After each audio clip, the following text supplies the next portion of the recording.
I want to welcome you all. It's 1:02, so it's time to call the meeting to order. Let me do just a little bit of setup so that you understand how I'm going to conduct this meeting. I'm going to try and keep it within an hour, which has been our tradition. However, I have a lot of material in response to the petition that was circulated to the congregation. So I am going to go through all but that to see if we can't finish up that portion within an hour. And since I think that portion in and of itself could take more than a half hour, I will, we'll close the meeting, and those who'd like to stay, I'll go through that material. I think that's the way we can best accommodate it. So with that, you will open with a prayer. As we hear the weed eater, we weed out any thoughts of error. We weed out any thoughts of tiredness. Well, no, those might still be here. But we weed out all that does not belong to the Spirit of the Christ, the living Spirit of the Christ, who is expressing as us, who is expressing in this meeting, who is expressing in this light that lives in us and lives forth as us. We dedicate ourselves to these truth teachings, the truth teachings of our movement, knowing that nothing else belongs here. Nothing but the Spirit of the Christ is here. For all of this we give thanks, and so it is. Amen. Oh, I would love to roll into my report. All right. Hare Krishna. See you later.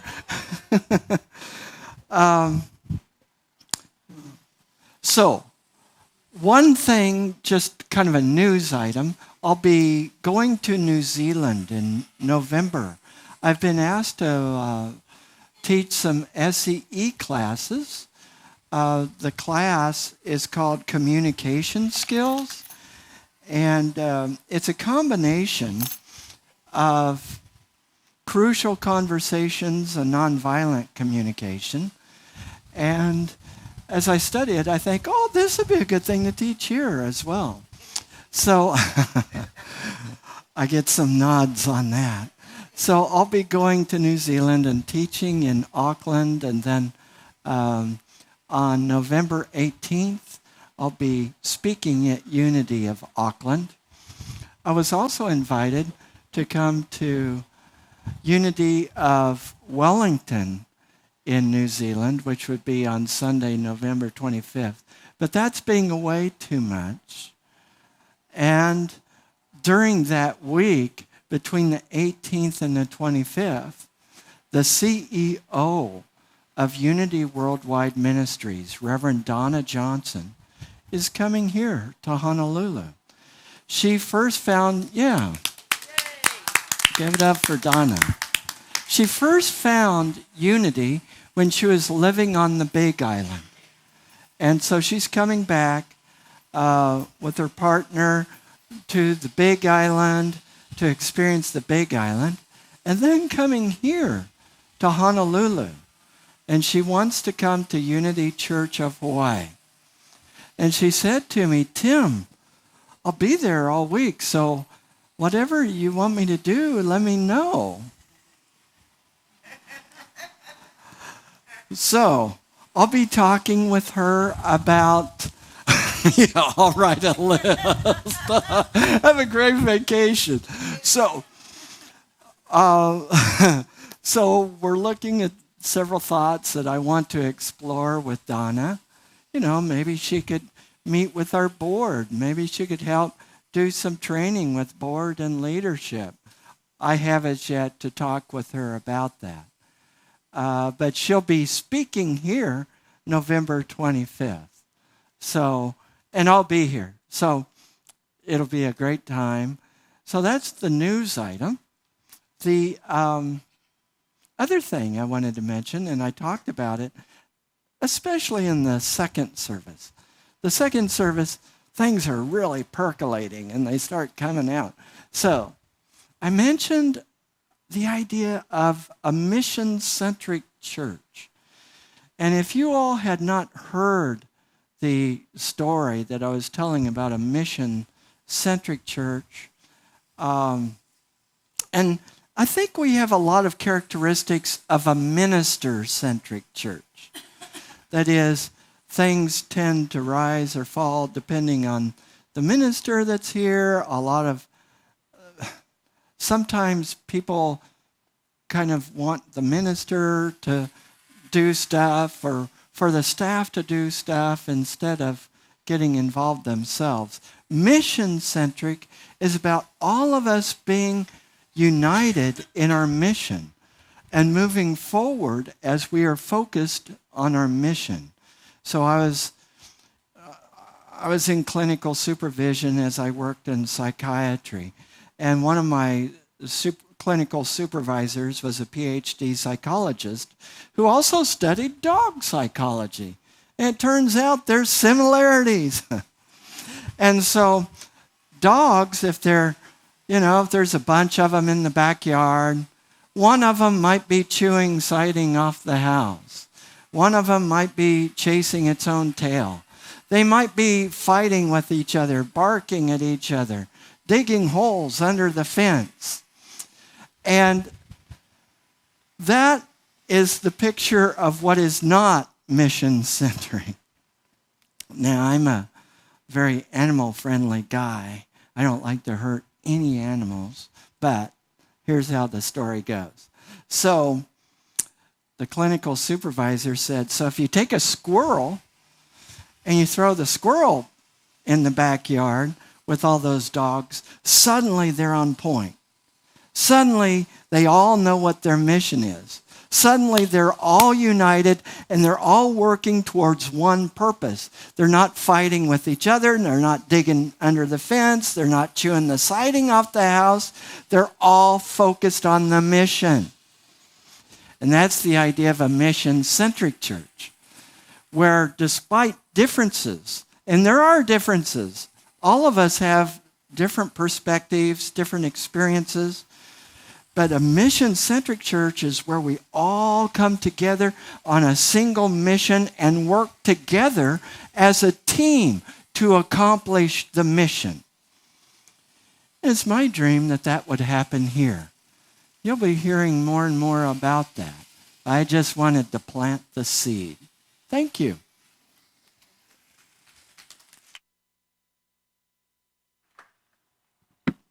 And while we're in the spiritual end of things, Catherine Burton is going to update us on the exciting intensive that's coming up.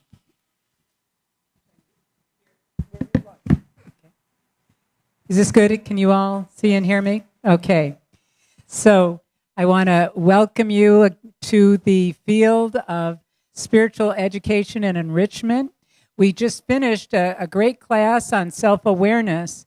But what I want everybody here to become aware of is we have another spiritual education and enrichment intensive week coming up. It starts on Saturday, October 6th. Monday is the holiday. And then it will go from Tuesday, October 9th through the 12th. I have flyers for the dates and the classes. I just want to mention the classes.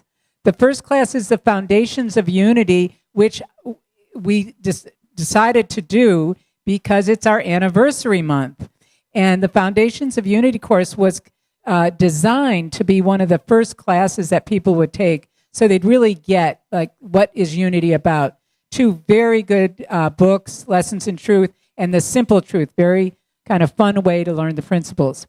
And that's going to be taught by licensed Unity teacher June Dillinger.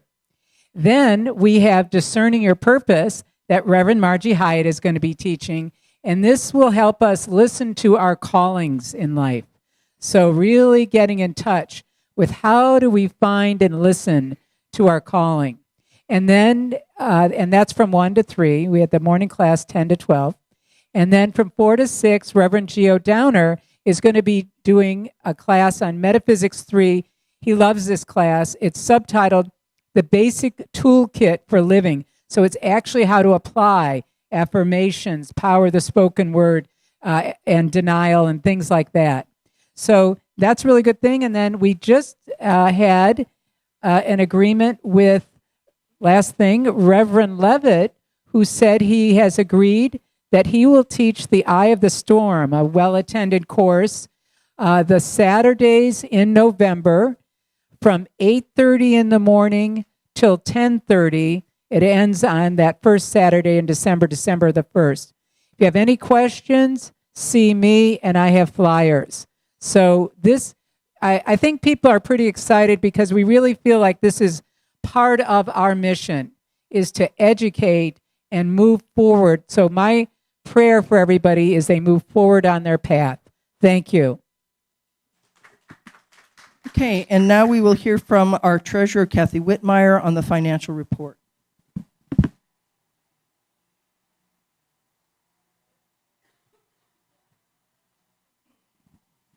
Thank you, Joanne.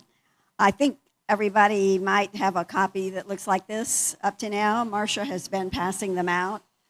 And thanks to Marcia Bithards for serving this year as our assistant treasurer, which means she gets to do everything that I can't get done and fill in whenever I'm not here. And I really do appreciate her help. We're going to have to coordinate with these guys and their cutting of the hedges right during our town hall meeting. But I just want to briefly review the highlights of these three reports that I've given you, and then give a little summary of where we are as an overall organization with our finances. These three reports, the first one is commonly known as a balance sheet. It says here a statement of assets, liabilities, and net assets. So that shows you what we have in the bank and what we have in our investment account, and then our fixed assets, our campus, and then it shows you our liabilities, which we fortunately do not have very many liabilities. We do show our restricted account, which includes the money that is contributed specifically for action auction items or for special music projects, things that have been restricted by the donors. And then we have our current operating account, which kind of hits its low point this time of year. So any of you who have been meaning to make a gift this year and haven't done it yet, this is a good time to help us rebuild that operating account, because it's those last months, October, November, December, that are usually our strong months, but the late summer and September are the weakest months for our income. So I do want to mention that we do have a few people in this congregation who take advantage of giving appreciated stock. So if you do have money invested in the stock market, either in mutual funds or individual stocks, or maybe stocks that you've inherited somewhere along the way, if you were lucky enough to have somebody leave them to you, and you've seen the market going up in the last couple of years, you can benefit tax-wise by contributing that stock rather than selling it and paying your capital gains tax. You can give it as a gift to the church, and those capital gains taxes will be forever forgiven. You won't ever have to pay them, and neither will the church, and yet you get the full value deduction for your donation to the church. So if you happen to fit in that category, give me a call, or Marcia, or one of our other officers, and we'll be more than happy to work with you to facilitate that gift so that it would be to your best advantage. So I just wanted to mention that from our balance sheet. You see, we do really just have normal accounts payable and accrued expenses, and then we have one item that was a loan that we got from Unity Worldwide Ministries, HUGS program, to finish out our new rain gutters. And so we're repaying that loan every month. So if you go on over to the next page, you'll see what happened for the month of August. Your Board of Trustees did adopt a budget at the end of the year. We made some mid-course corrections in it.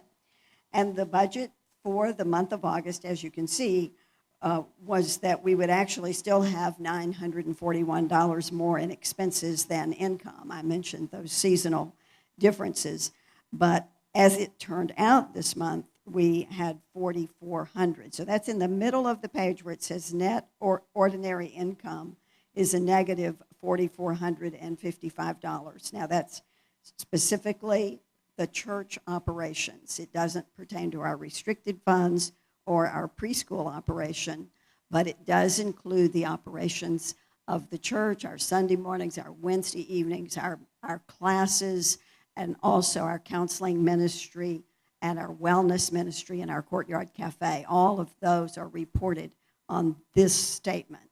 So it shows that during this month, our expenses were just about in line, and in fact a little less than projected, but it was our income that was lower than projected. And that does happen this time of year. The donations were $2,700 less than the budget for August. So that's kind of what we need to look at as we move into September, as we need to increase those donations. The other issue has to do with the allocation of income from the preschool to help pay the campus expenses.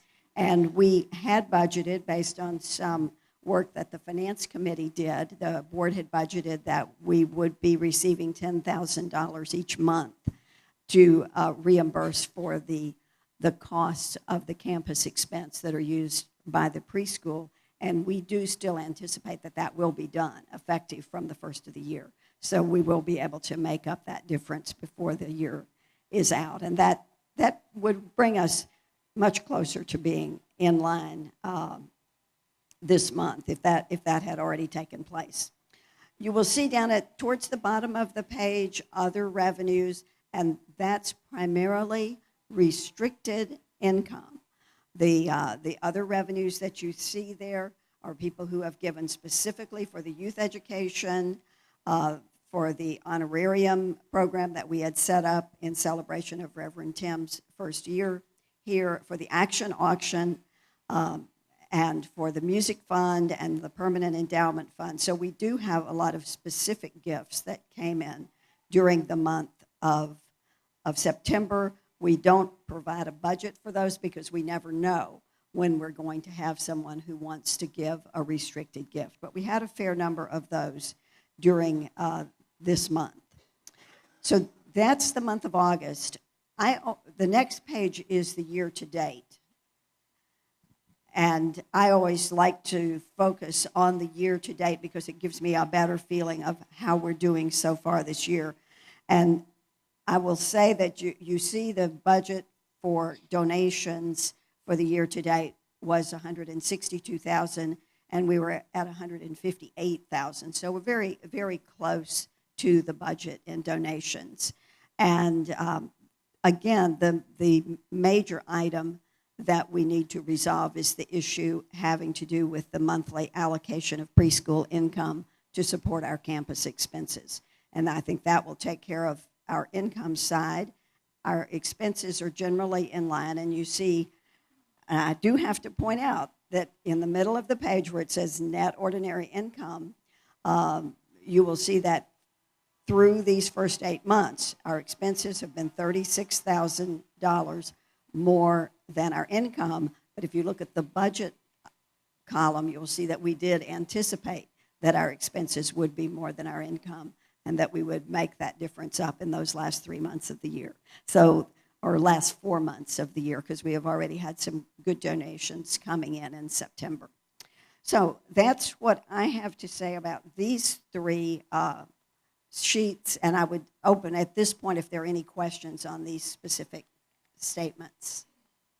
And if there are no questions, I have just a couple of other things I'd like to say about where we are. I've mentioned a couple of times the preschool operation, which you have heard from me in the past is a very significant part of our operations and is one of the operations of this church, owned and operated by Unity Church of Hawaii. And I think we can all take pride in the fact that we provide that ongoing program for approximately 100 preschoolers here all year round, and it is a very high quality program.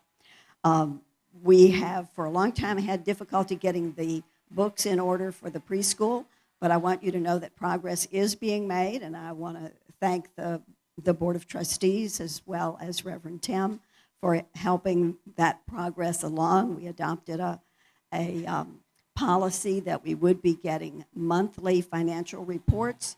I had planned really to give it out and go over it with you in more detail this month, but I'll just give you the highlights because now that we have for the last 3 months gotten a monthly report, we're able to identify a number of errors that need to be corrected. And so before I start handing out the papers, which I will do next month, I want to make sure we get as many of those errors corrected as possible.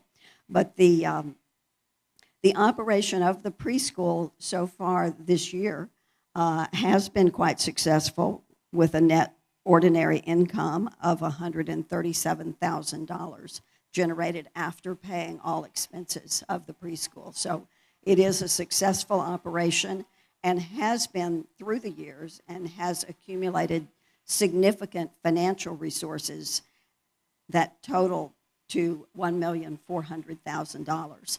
About $450,000 of that is in CDs, and the rest of it is in cash in the bank. And that's one of the things we want to review is how those funds can be more effectively managed so that they will help to build this ministry as a whole by generating interest as we go along and not just letting the bank enjoy them. Those are steps that have needed to be taken. I will say that getting a monthly financial statement 3 months in a row from our preschool bookkeeper is something that has not happened for 5 years. So I think we can give ourselves a hand for making some progress on that front. Are there any questions? Thank you very much. Thank you, Kathy. And Kathy acknowledged Marcia, our assistant treasurer. I also want to take time to acknowledge our other board members who are very hardworking. My vice president, Thomas Gallagher. I mean, he's Mr. Everywhere doing Mr. Everything. So, I mean, he's just amazing. He is, well, I'll talk a little bit later about that, but he and I championed the effort to find counsel for the church, and it was a fabulous time working with him. Debbie Catania is just absolutely incredible as the secretary. And we have just recently found out that she's very ably assisted by Jerry Denton because Debbie went to be, check this out, a great-grandmother. I have to kind of stop and take that in. So she went to Ohio to do that, and so Jerry became the secretary and did a wonderful job. And while he did a wonderful job as secretary, I really must say, in all honesty, the major portion that he's carrying is chair of the Strategic Planning Committee, and he's working very, very hard on that. Let's see, so that's the secretaries. Richard Hughes is a member. He has been really working on the election procedures. He is a member of the Strategic Planning. He works very, very hard and very diligently. Jan, our resident psychologist, while she somehow bites her tongue into I don't know what to not give therapy throughout a board meeting, she is also now working on pulling together some training for the board, and she's working very diligently on that. And Ricky Banning also is on the board, and she is working also as well on some of the church policies. So everybody is really working quite assiduously. And of course, Reverend Tim is a member of the board. Because he's the senior minister, I keep forgetting, and he's also a board member. So, but he literally sits at my left and is very, very supportive of the board process. Okay, so the next thing I wanted to address is to talk about the 81st anniversary. Jubilee John gave his rousing speech today. We're certainly hoping that we get a lot of people to volunteer for that Saturday. What's fun is that a lot of people show up. We have a really good time. You get to choose what you want to do. So last year, just to show you how strenuous it was, I dusted those louvers and had a fabulous time talking with everybody else who was dusting louvers. So don't feel that necessarily if you come, you're going to be sweating in the hot, toiling in the hot sun if that's not your thing. There are other people who come and they love toiling in the hot sun, and there's plenty to do with that. So we've got sanctuary activities. I was totally impressed with the way John organized it last year, so I basically said, do it again. And so he will have it all organized, and we will get a tremendous amount done. So thanks to him. And I still have to arrange with Kathy about where we're going to eat pizza, but I will be bringing pizza and salad, and I'm hoping we'll have an air-conditioned space to eat it in. So I apologize for dropping that ball. So let me see if I can get through this. This is A'oa Hana Nui Ka'alu'ia, which means no task is too big when done together. So that's what we're hoping, and we had a fabulous time last year. It almost wore me out to see the list that Lisa prepared of all that we had accomplished. So it really does help when a bunch of us show up.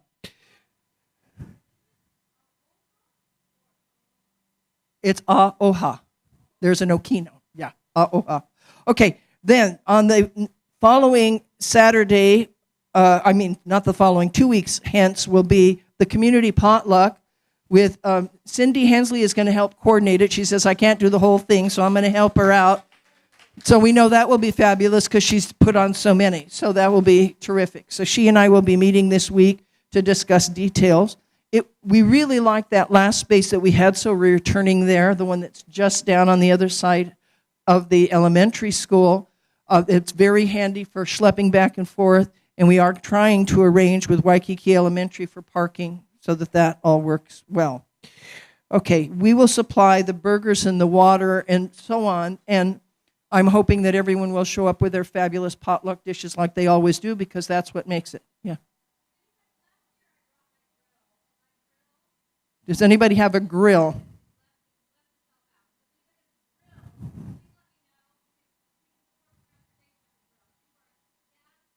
Okay, looking for a gas grill. Okay.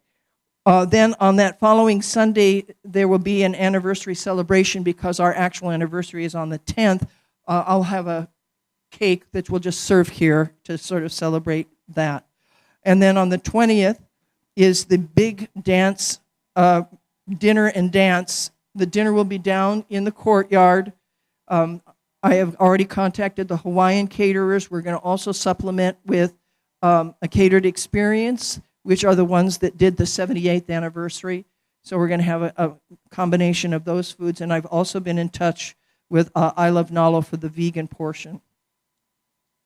The typical Hawaiians are going to be coming and doing the entertainment down in the courtyard.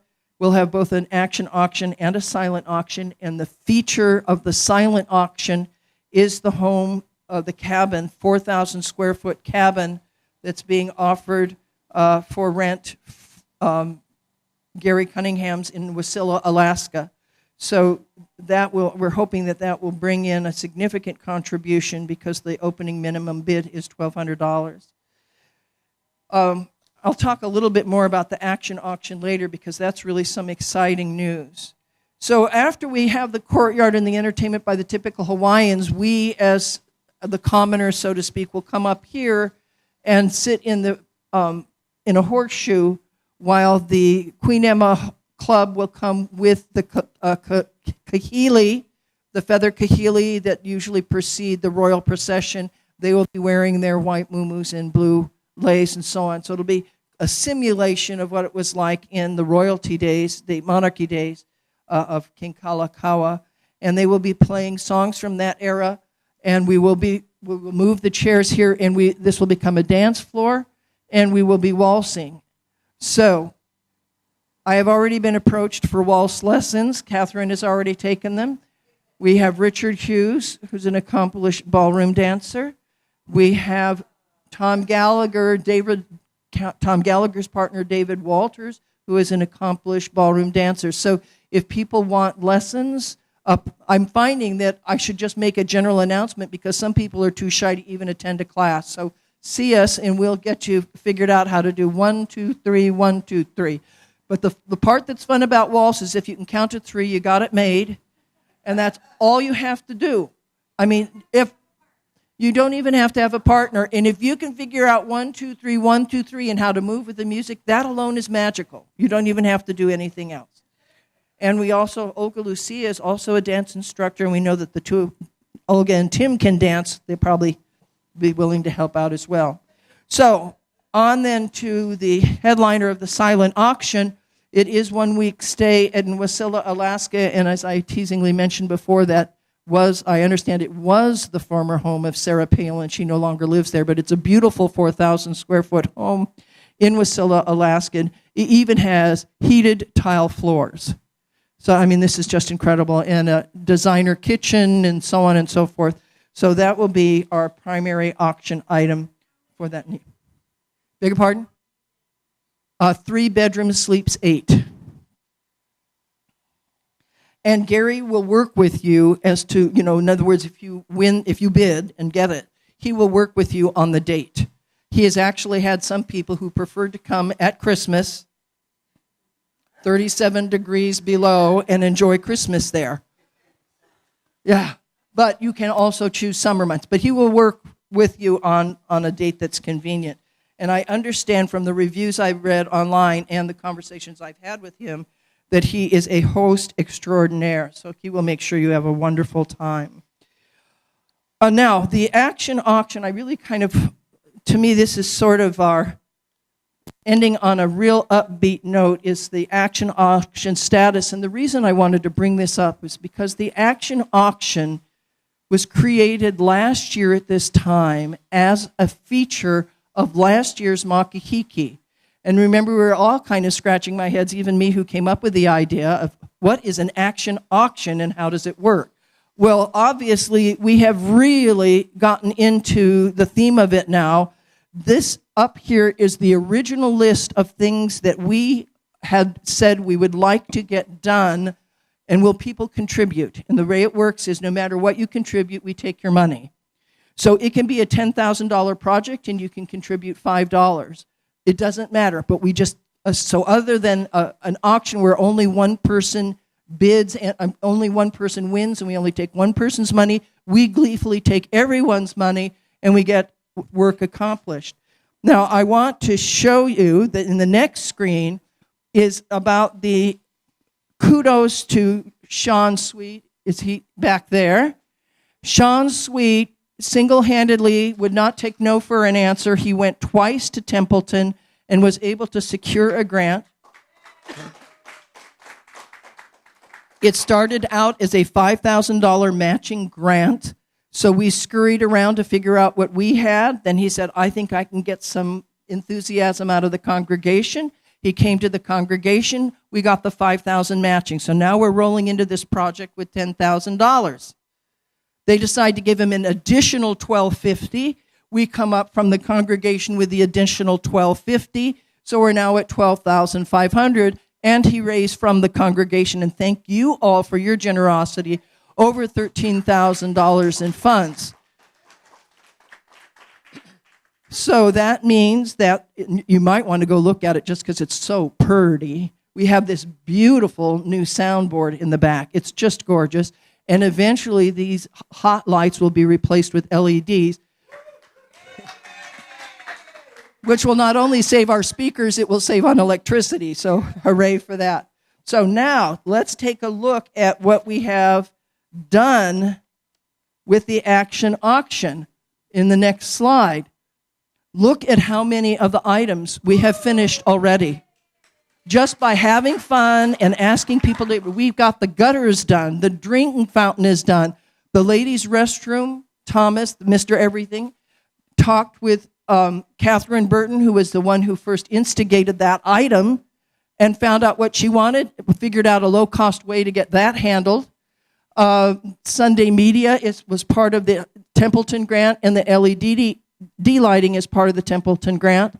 And I put the pond in there only because I remember someone, you know how Spirit works, comes by, and all of a sudden, ever since then, the pond has been much more functioning and beautiful. So I somehow that part has been worked on.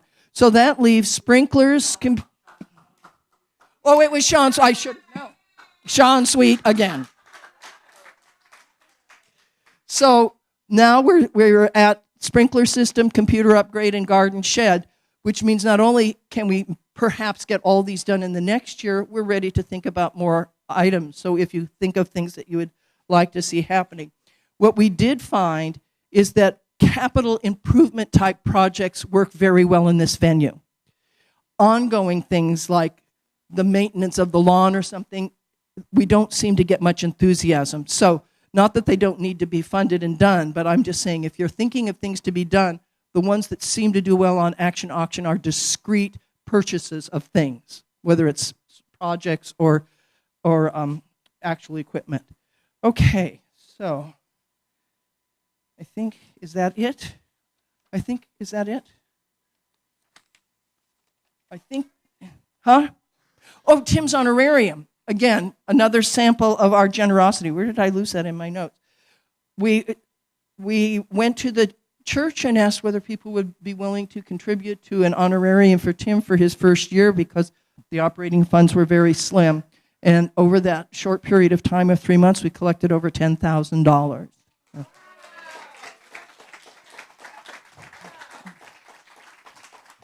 And he hasn't really admitted it, but it might be being used partly for his trip to New Zealand. We'll see. Anyway, that's up to him how he will use that. We instituted name tags thanks to Salim Ahmed's idea. That seems to be going over very well. Excuse me. We are still under the AG's inquiry, as you probably know. I have since found out that not only did I meet with the AG, but nearly everyone on the board met individually with the AG, so we all have had an opportunity to share our concerns and get her feedback. And one of the major things that she told us to do is that we needed to retain counsel. We needed an attorney to advise the church. And what had been happening historically was more of a spot. You know, when we're in a bind, let's find an attorney, and often it was a friend of a friend. So I really kind of took this because I saw how essential it was, and Thomas and I formed a committee of two. I searched the internet. I found 4 people who had been named super lawyers in terms of advising nonprofits, and we were given a lead by Debbie Catania to look at Hano. Hano gave us 3 additional names. So we interviewed 7 people. I'll tell you, it was a proud moment for me. Many of you know I am an attorney. And it was a proud moment for me to meet so many wonderful, wonderful people dedicated to advising nonprofits and helping them function well under the law. Out of that group of 7 in those wonderful interviews, we decided it was really kind of, to me, a paraphrase. Don't impute this to Thomas in case he doesn't agree with the metaphor. To me, it was a lot of like a Goldilocks exercise. We didn't want a bed that was too small, and we didn't want a bed that was too big. We wanted one that was just right. And that's what I feel we got with Andy Bunn, who works with Chun & Kerr. Chun & Kerr is a medium-sized firm. It's a boutique firm. They do a lot in real estate development, which could help us. They have excellent tax attorneys. Andrew, in and of himself, devotes his pro bono time, 15% of his practice, to advising nonprofits, all of which are churches or church conferences. So he's extremely competent in the area of churches, and he describes his practice, that part of it, as being proactive in transactions. So he will come in and has already been making suggestions about who should be signing what forms should we have, and so on and so forth. So it's very much, let's get in the beginning and get things flowing smoothly rather than responding to crises. So I'm very, very pleased with the choice. He happened to be, well, a couple of things. First of all, he happened to be both Thomas's and our first choice by at least 7 lengths. You know, he was really something. And the other thing is that was just very nice is that he offers us a reduced rate because we're a nonprofit, and he doesn't require a retainer because he feels churches are stable and they're likely to pay. So financially, it has made it very easy to start using his services.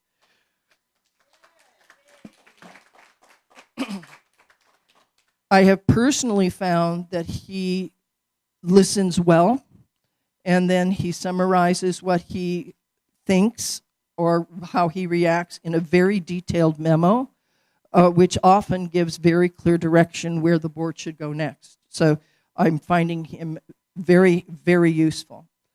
We also found out that the school has also retained an attorney. I don't want to go into a whole lot about that, except that it does present issues.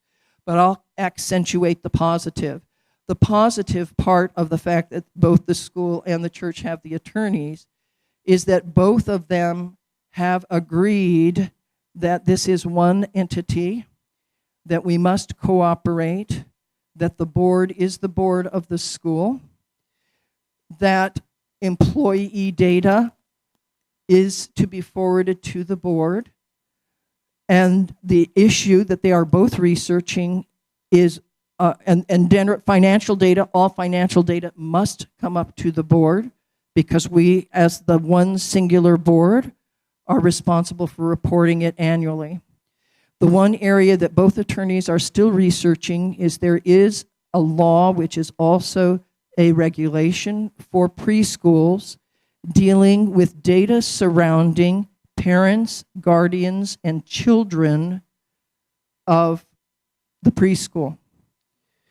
So in the interim, before actually we even dealt with the attorney, the board did pass a motion that those files that have data for which the school was unsure whether they could release it, they could redact it and turn over redacted files.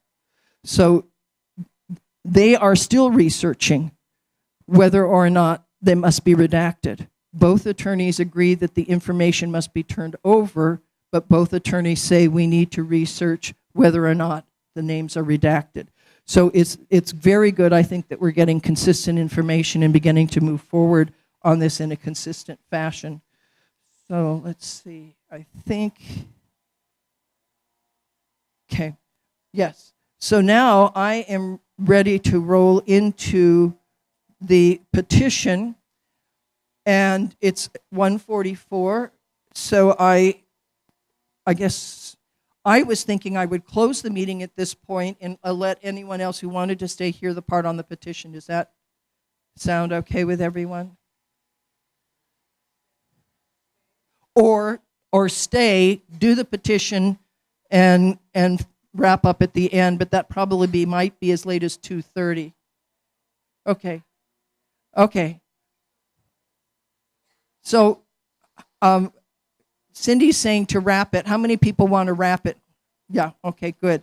So let's wrap it up, and if you would lead us in the closing prayer, followed by the community song, and any of those who would like to stay, I will go through the petition.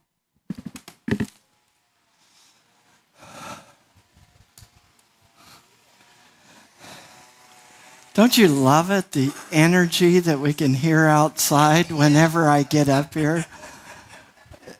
So we weeded out all the weeds of error, and now we're blowing it away, okay, so that we have clarity of purpose. We give thanks for this time together. We give thanks for our fellowship. We give thanks for our community. And we know all is well. So let's join hands as we sing together, Weave.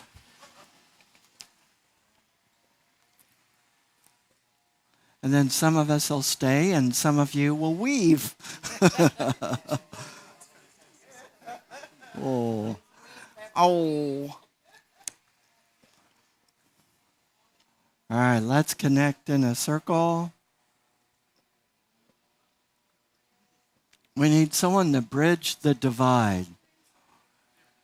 Is there a bridge builder? Okay, here we go. Think creatively. Teamwork makes the dream work. Okay. Weave, weave, weave us together. Weave us together in unity and love. Weave, weave, weave us together. Weave us together in unity and love. Hugs all around, and those who would like to stay, please stay.